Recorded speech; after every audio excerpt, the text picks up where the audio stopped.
Greetings, it's Tiwali La. Let's discuss Reasonable Doubt, Season 2, Episode 8, Change the Game. This episode starts out with Jax agreeing to take Lewis back. And she gives her speech about how much she loves him, but her speech just does not hit like his speech did last episode. Then we get a nice scene with the two of them together with my first of 3 favorite songs this episode, Forget Me Not, Money Long.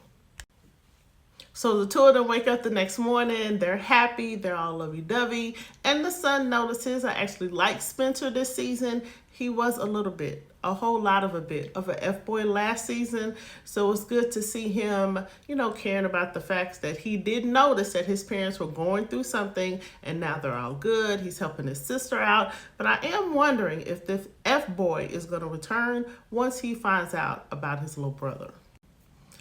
Just a quick note, my second song of the episode is when they show Jax strutting out of her car into work in this suit right here, slaying in this white and off-white ensemble, while Lotto's is given. Boss Bitch is playing in the background.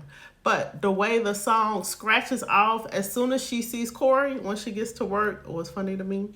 And he's talking about, let's forget about the kiss and the moment. Let's keep it professional. And she's not even thinking about that man no more. She is back in love with her husband, and we love to see it. So they're meeting to discuss the strategy for the witnesses they have coming up. They have a clerk from the office that helps with protective orders, but she is getting paid to do an interview with a gossip site. They discuss the cousin Sally, and they discuss trying to find one of JT's ex-girlfriends to testify. Jax goes to pick up her son from school, and she does witness an altercation with the DA with her son and her husband, far off on the other side of the parking lot. I'm like, everything goes down in the school parking lot in this show. They show Jax and Lewis are in therapy, and they're just happy and smiling, and the therapist loves to seize it. We get Jax and Lewis in therapy, updating the therapist that they have decided to stay together. He admits that he did not want to see them uncouple, but he does have to break their bubble just a little bit. That yes, they are back together, they're going to work it out, but how are they going to deal with this baby and this baby mama? Based on the advice of their therapist, Lewis and Jax go to talk to Toni. She does seem surprised when she opens the door, and Lewis is like, we need to talk to you, and she sees that Jax is there as well. They discuss that Lewis does want to be involved in the child's life, and they all need to work together to do what's in the best interest of this little boy, which they find out then that she's having a little boy. Not sure how this situation is going to work out because Jax is still throwing shade towards Toni.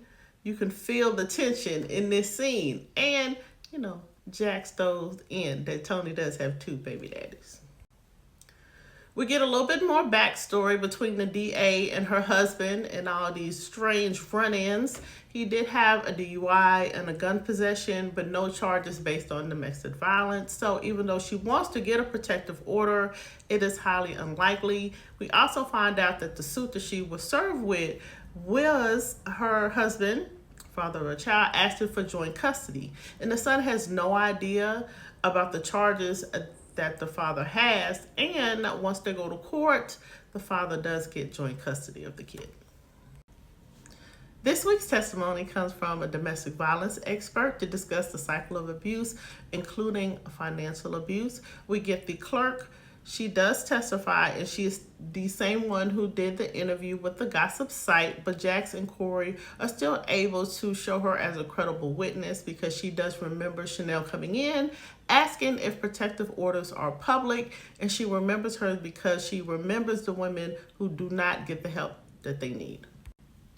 We also get testimony from an FBI agent and a signature analysis, both to drive home the claim that Chanel knew nothing about the money, nothing about the charity or the trust that was set up, the scam that JT and his manager was running with gambling, with shaving points, with the young girls that were included in this whole illegal business that was going on, that the signature analysis was there to discuss the signature on the trust documents but Chanel's name did not match her previous signature. So this is all to drive home the fact that Chanel did not know about the $30 million and she was not involved in that scam. This week we get the return of Lewis's brother Terrence, and he knows everything that's what's going on, which is always, remember, you can't tell your family everything. So now there's tension between Jax and the brother. He's questioning whether or not she's going to be all in with this side baby.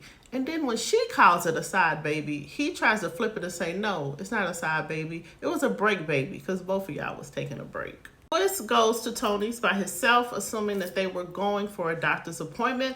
This is when he learns that she plans to have a doula and an at-home birth. And of course, this is an area of contention between the two of them because this is not anything they discussed. They're not in a relationship. So they go back and forth about whether or not she wants to have it at home or in the hospital.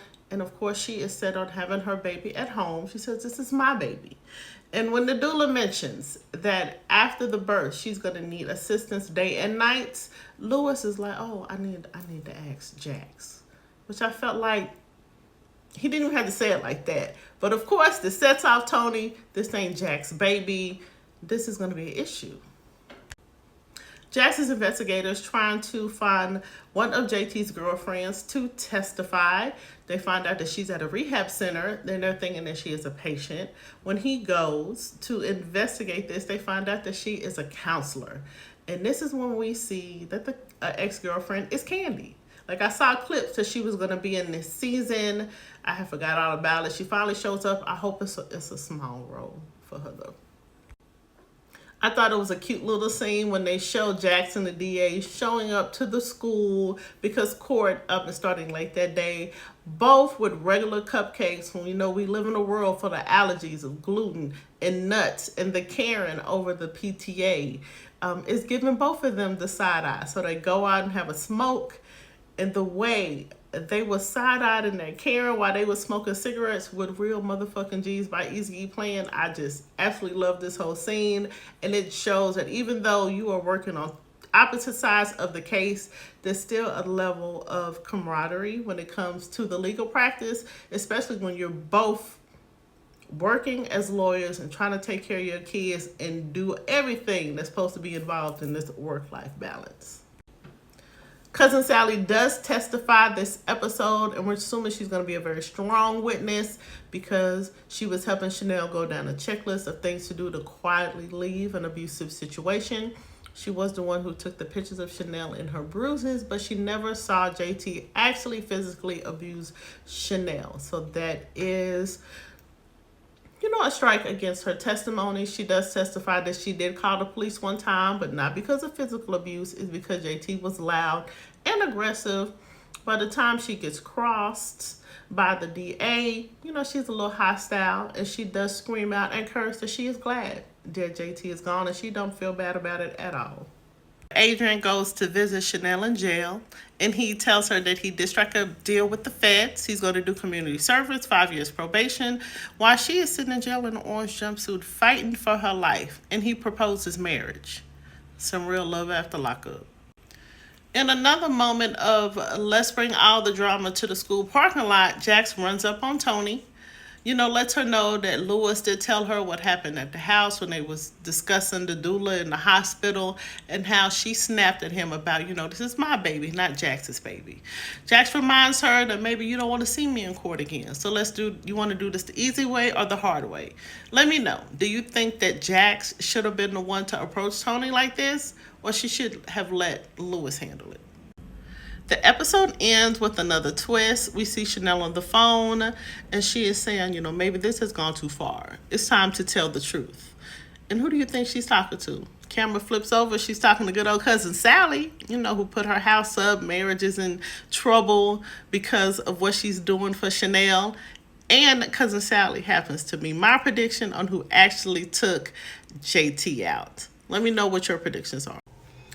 Is anybody else just a little bit disappointed that we're not going to get the scene that we thought we were going to get between Corey and Jax? Until next time.